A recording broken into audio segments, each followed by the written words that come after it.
Hey, what is up, guys? I want to welcome you to a new series I'm doing on my channel called First Impressions. So basically what it is I take a look at a new game and I give you my first impression after playing it for a little while.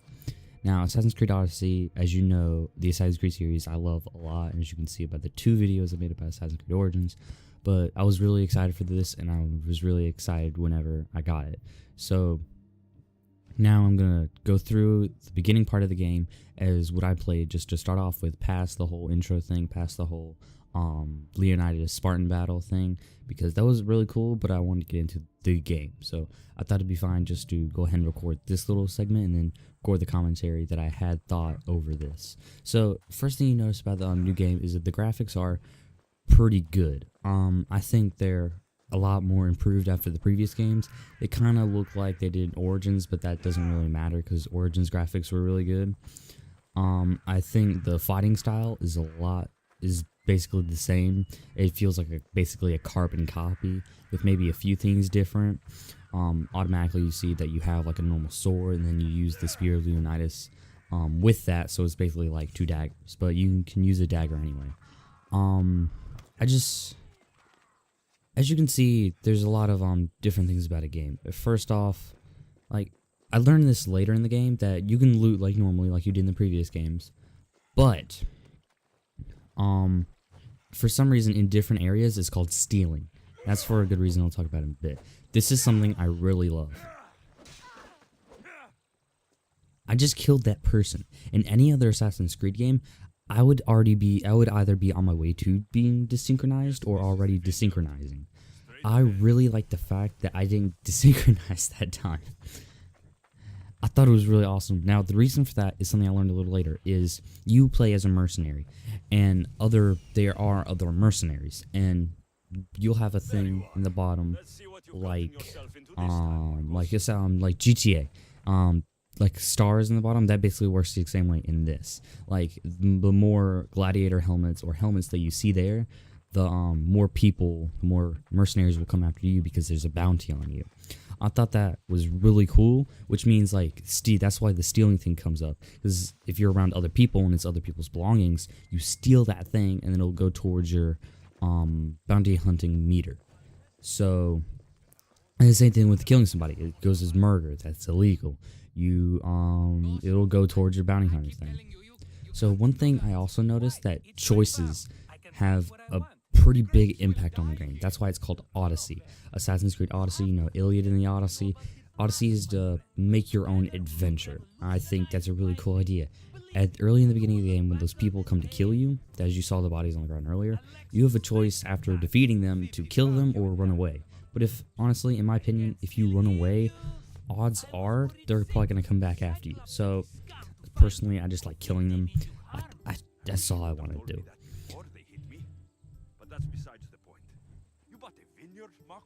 Another thing is, I think like the voice acting is decent for what it is. I just think voice acting in other games have been better. Something I also noticed about this game is every single interaction you make with somebody usually has as you can see the choices. You don't know how to make one, you're going to fail. But in every other game, there aren't always like side missions, there aren't always cutscenes. But in this game, there are always cutscenes. I don't know how Ubisoft made this game so quickly. I'm guessing they've been making it for at least a year prior, or at least a couple months prior to Assassin's Creed Origins release. And I really did like Assassin's Creed Origins. I see a lot of Assassin's Creed Origins in this game. That's because it's kind of like a carbon copy with a different thing. Also, going through the game a little later, this isn't my first impression exactly. I have been playing it for a little while. But I also noticed that it doesn't feel as open as a world as Origins did, which is weird. Origins, you were the entirety of Egypt, but here you're all over Greece. And I just feel like Greece is a little smaller, even though you do get into a ship and sail places. I just feel like Assassin's Creed Origins was sort of more open world, and I kind of like that a little more. But also, something in this game you should notice, you do, as I mentioned earlier, you play as a mercenary. I thought that was pretty cool. I mean, the previous game in Origins, you played as a Magi, which was the protector of the land. And that's pretty cool. I thought that was pretty cool for what game it was. In the previous game before that, you played as an assassin gang leader. Game prior, you played as just like the son of an assassin. Game prior to that, you played as a pirate. Game prior to that, you played as an Indian assassin. And the game prior to that, I don't give a crap about Ezio. Ezio is garbage, and I didn't care to play those because they're garbage. And then the game prior to that, you just played as an assassin. The thing is, later in the game, he talks about, I'm not a mercenary. I'm not an assassin, I'm a mercenary. Which I thought that was a cool nod to the fact it is called Assassin's Creed, but he doesn't consider himself an assassin. Now this goes in more depth with the whole choosing and what happens. These are each different horses, that if you choose one throughout the game, you'll have that horse, and you can get new skins for that horse.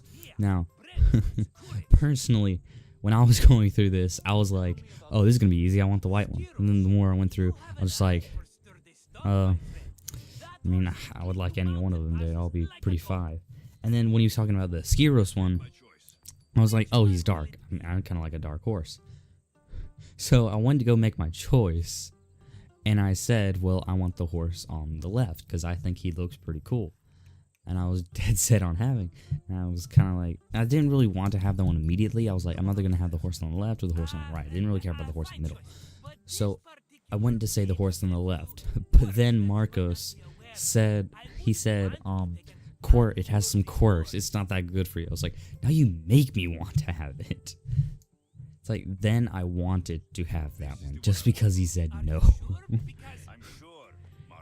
And the horse's name is Phobos. It's Phobos, but it's Phobos. The great Phobos. And I really like him playing throughout the game with him. But to talk more about the thing that maybe makes the game unique, in my opinion, is the whole GTA 5 bad things you do thing. So, my first opinion, whenever I started seeing this up later, I was like, wait a minute. So, I can kill people, and you'll send people to me to be killed by me again, so more people will come to kill me. You're saying it's an never-ending killing cycle? I'm okay with this. I really actually like this. And something that you learn a little later is that what it does is there's a few ways of getting rid of the mercenary tag that's on you. First off, you can lie low. You can try to be like, just lie low, don't get involved with anything. Then it'll be a lot easier to go out of the game, because just if like a mercenary sees you and there's a bounty on you, odds are they're gonna track you. And then another one is you go to the map and you can pay off the mercenary. You can pay him off, saying, "Hey man, I don't want this to happen to me. Here's take my drachmi," and I was not okay with that. So what I usually do is, and there's the third way is, there's someone who put the bounty on your head. You can go kill that person, so they won't kill you. So they won't send people to kill you. And I was pretty fine with that. I like killing people in this game. I thought it was pretty cool. To get a little more into the how I feel about the game, first impression is I thought it moved really well. I thought it moved really well. I thought it moved a lot like Assassin's Creed Origins, and I like the way Assassin's Creed Origins moved. And I definitely like the mechanics of Assassin's Creed Origins. And you can tell with Assassin's Creed Origins is it doesn't focus a lot on assassinations because you're not an assassin. And the same thing with this one. You're not an assassin, you're a mercenary. So it shifts the focus from assassin to more combat. That's what Origins did, which is not something I like a whole lot, because I really loved assassinating people through all the games. I just thought it was really cool. But I really, so yeah, I just thought it was really cool. Another thing I really like about this game is the deaths that you get to see play out. Like how you kill people. You stab them through your throat, as you see. You can, if you have a staff, you can put their head right up against the staff on the ground and snap their neck. And the same thing goes... not the same thing goes, but there's just a lot of cool ways to kill people. I really like the Sparta cake. That's probably one of my favorite things about the game. Probably one of my favorite things.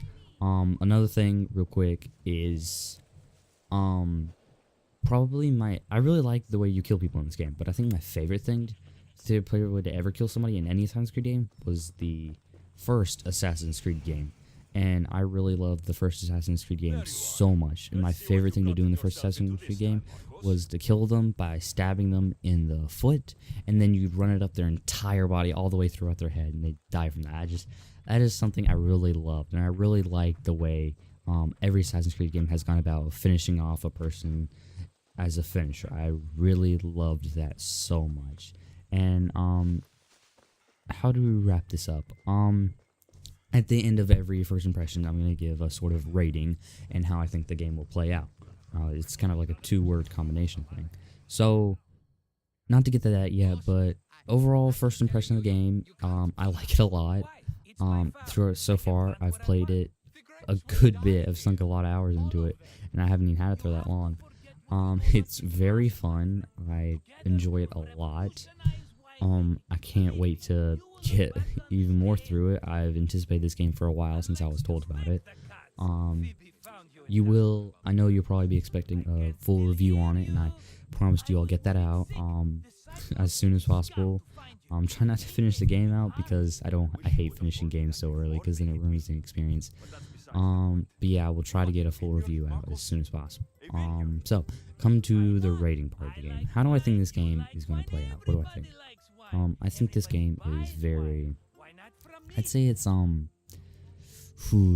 to say it, okay, how about we say decisively interesting, because I think this game is very interesting, and I say decisively because you have to decide on what to do. I think it's going to be in the game, choices you make are very important.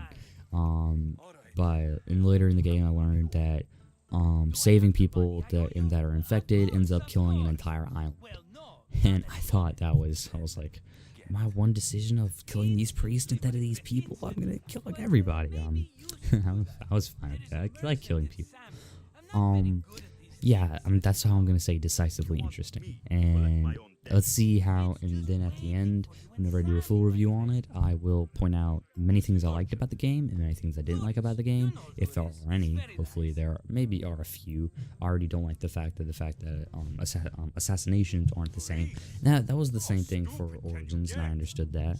But yeah, so that's why I just want to say decisively interesting. And then at the end, whenever I do a review on it, I'll give it like a rating, like 8 hoods out of 10, 8 assassinations out of 10, 8 Spear of Leonidas out of 10, 8 Hidden Blades out of 10. I don't even think there is going to be a Hidden Blade in this game. I liked how they introduced the Hidden Blade in Assassin's Creed Origins, but here I don't even think there is going to be one, because the focus of Spear of Leonidas is pretty big. So yeah, I want to thank you for watching. I'm sorry for the long hiatus. There will probably be a few more, or not Origins, but Odyssey videos before the full review comes out. And look forward to those, because I heard something today that might make me want to make another video before the review comes out.